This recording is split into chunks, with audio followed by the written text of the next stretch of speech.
வணக்கம் sir. Sir அதாவது வந்து ப்ராடாக வந்து இந்த இமிடியேட்டாக வந்து இந்த ட்ரம்ப்போட இன்க்ரீஸ் இன் டாரிஃப் நம்ம அப்படின்னு பார்த்தோம் அப்படின்னா இந்தியாவுக்கு ஒரு ப்ராடாக அப்படின்னு பார்த்தோம்னா அது பெரிய இம்பேக்ட் வந்து இருக்காது சார். ஏன்னா ஜென்ரலாக பார்த்தீங்க அப்படின்னா வி ஆர் ஒரு $4 trillion எக்கானமி.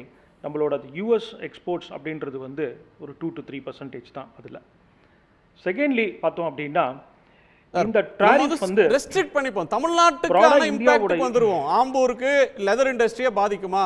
ஸ்ரீபெரும்புதூர்ல electronics and ஆட்டோமொபைலை பாதிக்குமா? நீங்க நம்ம சேலத்துல இருந்து இந்தியாவோட சப்ளை ஜெனரலா பாத்தீங்கன்னா கரூர் வரையிலும் டெக்ஸ்டைல பாதிக்குமா? 40%. Correct correct. இன்ஃபோசிஸும் இங்கே தான் சார் இருக்கு, டிசிஎஸும் இங்கே தான் இருக்கு. அதை பற்றியும் சொல்லணும் இல்லையா உங்களுக்கு? இப்போ வந்து பார்த்தீங்க அப்படின்னா இந்த டாரிஃப் கொடுக்குறச்சே இந்தியா ஸ்ட்ராட்டஜிக் எக்ஸ்போர்ட் பார்த்தீங்க அப்படின்னா 40% of the total US exports வந்து towards drug and IT services. So ஸ்ட்ராட்டஜிக்காக ட்ரம்ப் அதை எக்ஸாம் பண்ணியிருக்காரு. அதை நம்ம மிக இம்பார்ட்டண்ட்டாக எடுத்து பார்க்கணும். செகண்ட்லி மோர் இம்பார்ட்டன்ட்லி வந்து பார்த்தோம் அப்படின்னா இந்த டாரிஃப் ஆஸ் அ ஹோல் அப்படின்றது வந்து it is very broad based. For example, the 10 to 20% levy on China, 25% on Canada and Mexico, and GSP லேருந்து அவங்க வித்ட்ரா பண்ண ஒரு சினாரியோ. ஸோ இந்தியாவுக்கு இப்போ தி ப்ரெசண்ட்டாக அஃப்கோர்ஸ் இந்த திருப்பூர் அவங்க மாதிரியான சொன்னதுக்குள்ள சில செக்டார்ஸில் இம்பேக்ட் இருக்குது அந்த லாங் டேர்ம் பேசிஸில். பட் நெகோசியேஷன் அப்படின்றது வந்து நம்ம ஆனந்த் ஸ்ரீனிவாசன் சார் சொன்ன மாதிரி இதெல்லாம் வந்து இட் இஸ் அண்ட் ரிட்டாலியேட்டிவ் இமிடியேட்டாக வந்து ஸ்ட்ராங்காக பண்ணாமல் மோடிஜி அண்ட் ட்ரம்ப் வந்து லாங் ஒரு ஸ்டாண்டிங் ஃப்ரெண்ட்ஷிப் இருக்குது. ஸோ அதனால் கண்டிப்பாக வந்து இந்தியா வில் ரிட்டாலியேட். அது சம்மந்தமே இல்லாமல் வந்து ரஷ்யாவில் நீங்கள் வந்து ஆயில் அப்போ இம்போர்ட் பண்ணதுனால தான் இப்போ நம்ம ரிட்டாலியேட் பண்ணுறோம் அது மாதிரியான இது வேறு நோக்கத்து கொண்டு எடுத்துகிட்டு போனது. ஏன்னா இப்போ நேற்றுக்கு வந்து எக்ஸ்டர்னல் அஃபேர்ஸ் மினிஸ்ட்ரிலேருந்து அதுக்கு ரெஸ்பான்ஸ் கொடுத்துருக்காங்க. அதாவது அந்த டைமில் வந்து நம்ம ஆயில் இம்போர்ட் பண்ணது ஆன் குளோபல் ப்ரைஸ் ஸ்டெபிலிட்டிக்காக தான் அப்படின்னு சொல்லி அதுக்கான எக்ஸலண்ட் ரெஸ்பான்ஸ் நம்ம கொடுத்துருக்கோம். ஸோ இதுக்கு வந்து உடனே வந்து இமிடியேட்டாக ரெஸ்பாண்ட் பண்ணி ஆகணும் அப்படின்னாலும் அதுக்கு ஸ்ட்ராட்டஜிக் இம்பார்ட்டன்ஸ் இருக்குது.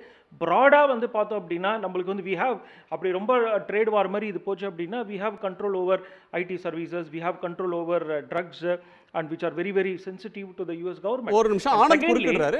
நம்ம வாஷிங்டன் சிவா சொன்னாங்க அவ்வளோ எல்லாருக்கும் இல்ல ஒரே ஒரு பாயிண்ட் தான். வாஷிங்டன் ஒரு நிமிஷம் எல்லாருக்கும் பாதிப்பு இருக்கு அப்படின்றது அவர் யுஎஸ் ஆனந்த் சொல்றாரு. கண்டிப்பா இது நான் அரசியல் பேச வேண்டாம்னு நினச்சேன், ஆனால் அவர் என்ன பேச வைக்கிறாரு. இந்த ரஷ்யன் கச்சா எண்ணெய் வந்து இந்தியாவுக்கு எந்த பெனிஃபிட்டும் வரலை. 2 கம்பெனிக்கு தான் பெனிஃபிட்டு.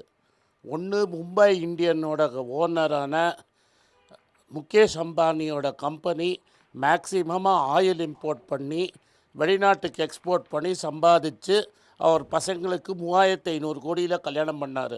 அவருக்கு நல்ல பெனிஃபிட்டு. 2வது எஸ்ஆர்னு ஒரு கம்பெனி போண்டி ஆனதை கம்ப்ளீட்டாக இவர் பூட்டினோட பர்சனலாக டீல் பேசி ராசன் சாஃப்ட்டுங்கிற ஒரு ரஷ்யன் கம்பெனிக்கு விற்றார். அவங்க நைரான்னு ஒரு கம்பெனியை வச்சு அவங்க 2 பேருக்கும் லாபம். Indian oil, Bharat petroleum, Hindustan petroleum RTI படி 20% தான் ரஷ்யன் ஆயில் இம்போர்ட் பண்ணியிருக்காங்க. நீங்களும் நானும் டிவிஎஸ் 50 ஓட்டுறவங்களும் 102 ரூபா பெட்ரோல் கொடுத்துருக்கோம். 1000 ரூபாய்க்கு எல்பிஜி விற்றுருக்கோம். நம்மளுக்கு இந்த ரஷ்யன் ஆயில் பெனிஃபிட் வரலை. நாமக்கல்லில் இருக்கிறவனுக்கோ, திருப்பூரில் இருக்கிறவனுக்கோ, தூத்துக்குடியில் இருக்கிறவனுக்கோ, திருநெல்வேலியில் இருக்கிறவனுக்கோ யாருக்கும் ரஷ்யன் ஆயில் பெனிஃபிட் வரலை. நான் என்ன கேட்குறேன்னா, மோதியோட நண்பர்கள் 2 பேருக்கு கச்சா எண்ணெய் பெனிஃபிட் வரத்துக்காக நாடு ஏன் இந்த ப்ரைஸ் பே பண்ணுங்கன்னா,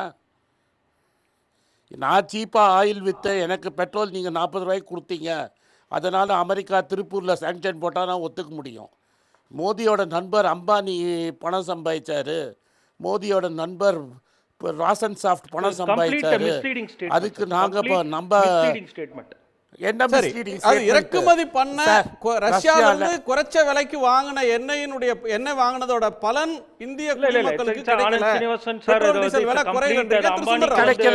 இருக்குன்னு சொல்றது it's a complete misleading statement. wrong narrative set பண்றாரு. misleading sir. சாரி யாருக்காவது 40 ரூபாய்க்கு பெட்ரோல் கிடைச்சதா? நான் ராங் நரேட்டிவ் செட் பண்ணல சார். சார் நான் அரசியல் பேசுறேன், நீங்க தான் அரசியல் பேசுறீங்க. பெட்ரோல் பிரைஸஸ் ஸ்டெபிலைஸ் 50 ரூபாய் பெட்ரோல் கிடைச்சதா? பெட்ரோல் பிரைஸஸ் ஸ்டெபிலைஸ் எங்க ஸ்டெபிலைஸ் பண்ணீங்க சார்? $25 பெட்ரோல் கிடைக்கிறது 100 ரூபாய்க்கு வித்தீங்க. 25 க்ரூட் வித்துட்டு நம்ம ஸ்டேட்ல சார் அத $100 100 ரூபாய்க்கு மனசாட்சி Tamil Nadu charges one of the highest VAT on petrol sir. இது 23.7 per liter. நீங்க while the இந்தியால இருக்கிற எல்லா ரூல் ஸ்டேட்ஸ்லயும் இந்தியால எந்த இடத்துல சார் டிக்ரீஸ் மகாராஷ்டிரால 40 ரூபாய்க்கு பெட்ரோல் கிடைக்குதா? காங்கிரஸ் and DMK government மகாராஷ்டிரால 40 ரூபாய்க்கு பெட்ரோல் கிடைக்குதா? excise duty and VAT reduce பண்ணாரு. மகாராஷ்டிரால என்ன சார் பெட்ரோல் விலை மக்களுக்கு? சார் மகாராஷ்டிரால என்ன விலை பெட்ரோல்? 40 ரூபாவா? excise duty ஏதோ 2 and ரூபா VAT குறைச்சேங்கறீங்க. Congress and DMK government ruled states sir decrease பண்ணாத காரணத்தை மக்களுக்கு சொல்லுங்க ஆனந்த் ஸ்ரீனிவாசன் சார். சார் 50 ரூபாய் சார். நான் சொல்றேன், நான் பேசுறேன் விடுங்க, நான் சொல்றேன் 25 ரூபாய் இருங்க. சார் 25 ரூபாய் டியூட்டி சார் சொல்ற narrative special duty special cell. Reliance benefited from Russian oil. Private பார்ட்டில என்ஜாய் பண்ணா அதுல என்ன சந்தேகம் சார்? நீங்க சொல்லுங்க சார். ரிலையன்ஸ் இதுலயா? ரிலையன்ஸ் ரஷ்யன் ஆயிலே வாங்கல. நான் சொல்றேன் கேளுங்க, நான் சொல்றேன் கேளுங்க சார், நான் சொல்றேன் கேளுங்க. India's 320 plus MTPA Russia maximum import public and private, sir, they processed the discounted oil. Sir, we earned a windfall taxes sir to the extent of 23,250 crores collected in 22-23, sir which was led to Ujjwala subsidies for 9.6 crore LPG sir. household. நீங்க இருக்கு அதெல்லாம் சும்மா சொல்லாதீங்க sir. எங்களுக்கு petrol கம்மியாக கொடுத்தீங்களா? Diesel கம்மியாக கொடுத்தீங்களா? எல்பிஜி கம்மியாக கொடுத்தீங்களா? கொடுக்கல. உங்கள் பணக்கார நண்பர்களுக்கு நீங்கள் ஹெல்ப் பண்ணீங்க. அதுக்கு ஏன் சார் என் திருப்பூரில் இருக்கிற தொழிலாளி கஷ்டப்படணும்? இல்லை இதில் ராணிப்பேட்டில் இருக்கிறவங்க கஷ்டப்படணும்? இல்லாட்டா கரூரில் இருக்கிறவங்க கஷ்டப்படணும்? அதுக்கப்புறம் ஐடியை பற்றி பேசினார். ஆனாதப்பட்ட டிசிஎஸில் 15,000 பேரை வேலையை விட்டு அனுப்பிச்சிட்டாங்க சார். நீங்கள் டேரிஃப் வரதுக்கு முன்னாடியே இன்ஃபோசிஸில் 3 வருஷமாக ஆள் எடுக்கிறது இல்லை. விப்ரோவில் ஆளை குறைச்சிட்டாங்க. எந்த கம்பெனியில் ஆள் எடுக்கிறாங்க இப்போ? சார் அது டிசிஎஸ் இப்போ ஐடியை பற்றி ரொம்ப பேசினாரு. ஸ்ட்ராட்டஜிக் ஐடி எந்த ஐடி கம்பெனியில் ஆள் சேர்க்குறாங்க சார்? இப்போ அதுக்கும் டிசிஎஸ் அனௌன்ஸ் சார் பண்ணல. இதை பாருங்க, நம்ம இந்த ஆர்குமெண்ட் ஏத்துக்க நீங்க தானே சார் பேசுறீங்க. you are setting a wrong narrative. யார் ஐடி பத்தி பேசுனாங்க? நான் பேசுனேனா? setting a wrong narrative. யார் wrong narrative? ஐடியா ஐடி யார் why Trump wrong narrative? you tell why Trump has exempted drugs and services. Why Trump அது விடுங்க sir. ID பத்தி யார் பேசுறீங்களா? நீங்க தான் சொல்றீங்க. அங்கேயும் லிமிட்டட் பாயிண்ட்க்கு வருவோம். ஒரு நிமிஷம் ஆனந்த் சார். ஆனந்த் சார், நீங்க சொல்ற ஒரு பாயிண்ட் வந்து ரஷ்யால இருந்து குறைச்ச விலை, ரஷ்யால இருந்து கச்சா எண்ணெய் வாங்குறதுனால தான் ட்ரம்ப் கோபமாகறாரு, வரி போடுறாரு அப்படின்றது ஒரு ஆர்கியூமெண்ட்னா, ரஷ்யால இருந்து குறைஞ்ச விலைக்கு வாங்கி அது இந்தியால இருக்கிற சராசரி குடிமகனுக்கு அதன் பலன் போகலன்றது உங்களுடைய ஆர்குமெண்ட். அவர் சொல்றது, சுந்தரராமன் சொல்ற இந்த வரி விதிப்பினால் 25%னாலயோ பெனால்டினாலயோ பெரிய பிரச்சனை இருக்காது, லாங் டர்ம் ஃப்ரெண்ட்ஷிப் இருக்கு, அது சரி செஞ்சிருவாங்க. அமெரிக்காவுக்கு அதிகமா நாம ஏற்றுமதி செய்யக்கூடிய, இந்தியால இருந்து ஏற்றுமதி ஆகக்கூடிய பெரிய துறைகளுக்கு ஏற்கனவே விதிவிலக்கு வந்துருச்சு, பெரிய பாதிப்பு இருக்காதுன்ற ஒரு கோணத்தை முன் வச்சார். அப்படியா? நான் சொல்றேன் சார், அவரால் பேச முடியாது. நான் கேட்கிறேன், திருப்பூர்ல சின்ன சின்ன இண்டஸ்ட்ரி வச்ச வீட்டை ஆக்ஷனுக்கு போறது, அதை நிறுத்திடுவாங்களா சார்? ஆக்ஷன்ல வர திருப்பூர்ல லோன் கட்ட முடியாத வீட்டோட ஆக்ஷன் போறத இவங்க நிறுத்திடுவாங்களா 3 மாசத்துக்கு?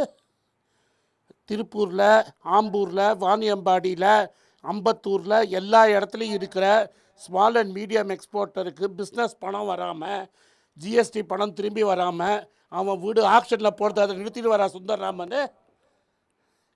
அனில் அம்பானி இருங்க, நீங்க எப்படி உங்களோட பெரிய பெரிய கார்ப்பரேட் சார், இதெல்லாம் பிசினஸ் தான் சார் வீடு போகும். எவ்வளோ பெரிய டவுன்ஃபால் வந்தாலும் நம்ம என்ன ட்ரேடர் பண்ணியிருக்கோம். இது மாதிரியான பயமூத்திர எப்படி சார் எங்களுக்கு பண்ணாதீங்க.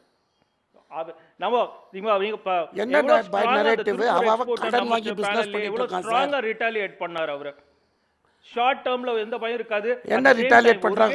இன்னொரு கேட் திறக்கும் சார். சரி ஆர் யூகே அவர் சார் இப்போ நான் கேட்குறேன், திருப்பூர்ல ப்ராப்ளம் இருக்கா இல்லையா சார்? இப்போ நான் என்ன கேட்குறேன்னா, திருப்பூர்ல பேங்க் வந்து அந்த ப்ராப்ளம் சால்வ் வரைக்கும் இன்ட்ரெஸ்ட் கிடையாது. குணா சார் கேக்குறாங்க, அதுக்கு பாசிட்டிவா சார். நான் வந்து ஐடி பேசல சாமி சார், அது பாசிட்டிவா பின்னாடி வரும் சார். இன்னைக்கு என்ன சார்? அப்ப சரி சார், ஓகே சுந்தரராமன் சார், நான் என்ன வச்சுப்போம், அமெரிக்காவில் குறையிற எக்ஸ்போர்ட் எல்லாம் யூகே வாங்கிடுவான்னு நீங்கள் சொல்கிறீங்களா? அமெரிக்காவில் குறைஞ்சாத எக்ஸ்போர்ட் எல்லாம் இதில் வாங்கிடுவாங்கன்னு சொல்கிறீங்களா நீங்கள்? இதில் அமெரிக்கா எங்கே ஓப்பன் ஆயிருக்கு சார்? சார் யார் சார் அப்கி பார் ட்ரம்ப் சர்க்கார்? சார் அப்கி பார் ட்ரம்ப் சர்க்கார் நீங்கள் சொன்னீங்களே, என்ன ஆச்சு? அதுக்கு என்ன கவர்மெண்ட் ஆமா ஆயிடுச்சுதான், உண்மைதான் உண்மைதான். சார் உங்க கார்மெண்ட் ஸ்டேட்டஸ் என்ன, உங்க கார்மெண்ட் டேட்டா என்ன சொல்லுதுன்னா, போன வருஷத்துக்கும் இந்த வருஷத்துக்கும் திருப்பூர்ல எக்ஸ்போர்ட்ஸ் கம்மியா இருக்குங்கிறது garment data sir. Okay, garment data என்ன சொல்லுதுன்னா, இது குணா கொஞ்சம் இருங்க, கார்மெண்ட் டேட்டா என்ன சொல்லுதுன்னா, தமிழ்நாட்டிலேருந்தும் இந்தியாவிலேருந்தும் போன வருஷத்துக்கும் இந்த வருஷத்துக்கும் எக்ஸ்போர்ட் கம்மியாக இருக்குது. இன்னும் டேரிஃப் வரத்துக்கு முன்னாடியே குட்ஸோட எக்ஸ்போர்ட் குறைஞ்சிருச்சு. இப்போ நான் இன்னொரு எக்ஸாம்பிள் சொல்கிறேன். இந்த டேரிஃப் வரத்துக்கு முன்னாடி ரூபாவின் மதிப்பு 84, இன்றைக்கி ரூபாவின் விலை மதிப்பு 88, இன்றைக்கி 87, 85. அப்போனா நம்ம இறக்குமதி பண்ணுற பொருளோட விலையெல்லாம் ஜாஸ்தி ஆகிடுச்சு, பாம் ஆயில் விலை ஏறி இருக்குது. அதுக்கு என்ன சொல்கிறார் இவர்? இப்போ நான் இவர் டேரிஃப் வந்ததுலேருந்து இது வரைக்கும் ரூபாயின் மதிப்பு 4% குறைஞ்சிருக்கு. 4% குறைஞ்சிருக்குன்னா அப்போ பாம் ஆயில் விலை எல்லா இம்போர்ட் பண்ணுற விலையும் குறையுது. கன்சியூமர்ஸோட இம்பாக்ட் வந்து என்ன உண்மையாக தானே சார்? அப்போ ரூபா ஸ்ட்ராங்காக இருக்கா? நீங்க சொல்ற மாதிரி உடனே வீட்டுக்கு ஆக்ஷன் வந்துருமா? அது வந்து ஆண்டர்பிரினர். ஒரு நிமிஷம் சார், ஒரு நிமிஷம். திரு டாக்டர் செந்தில் குறுக்கிட வருகிறார். டாக்டர் செந்தில் 82 இருந்த ரூபா 88க்கு போயிடுச்சா இல்லையா? டாக்டர் செந்திலும் குறுக்கிட வருகிறார், குமார் துரைசாமியும் குறுக்கிட வருகிறார். Why they have not reduced the prices on excise and VAT? அதுக்கு பதில் சொல்லுங்க சார். ஒரு நிமிஷம் சார், ஒரு நிமிஷம். டாக்டர் செந்தில் நீங்க குறைச்சலைங்கிறது குறைஞ்சிரும் சார். உடனுக்குடன் செய்திகளை தெரிந்து கொள்ள சன் நியூஸ் பெல் ஐகானை கிளிக் பண்ணுங்க.